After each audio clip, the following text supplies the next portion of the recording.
Remember those promises that wages would keep in line with inflation and that your power bills would go down by $275 a year?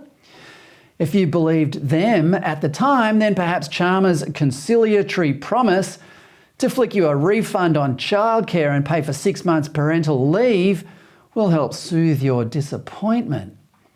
The most galling thing about it all is their faux sincerity. It will be strengthening our economy, providing cost of living relief for families without putting pressure on inflation. If Albo really cared about families, he wouldn't be forcing them to switch to expensive renewable energy or drive expensive electric cars. If he cared about Indigenous families, he would do something about the grog going into outback Aboriginal communities, which is destroying families and ruining kids' lives. Instead, he's pushing for a constitutional change to give his Indigenous inner city supporters more political power than all other Australians. To his credit, he is proposing to build 1 million new homes for young Australian couples to start families in this mini budget. But such a policy wasn't necessary before governments became so huge. The market simply sorted it out and almost every young couple could find a house they could afford. This mini budget and this policy is another reminder, if anyone needed, of just how unimaginably huge, bloated and intrusive the federal government has become. Here's a graph produced by the Federal Treasury of taxation as a percentage of GDP since Federation. It started out at 5% and is now 30%.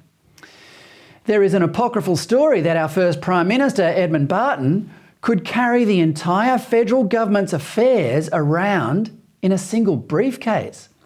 Now you'd need a suitcase just to hold all the press releases from a single day reminding us how lucky we are to be so well governed.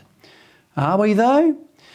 One of the first significant statements Jim Chalmers made upon becoming Treasurer was in July to the Australia-New Zealand Leadership Forum. He said he wanted to learn from the Kiwis' way of including quote-unquote well-being into the budget calculations. Quote, "I've asked Treasury to make measuring what matters and an Australian approach to well-being a focus of the budget in October."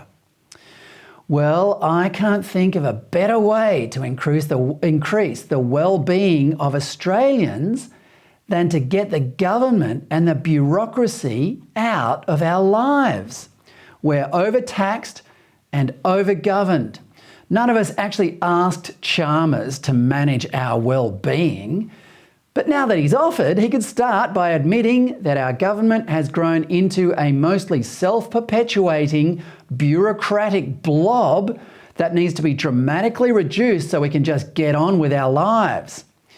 Oh, and next time Tanya Plibersek wants to go snorkelling on the Great Barrier Reef, tell her she can pay for it with her own money.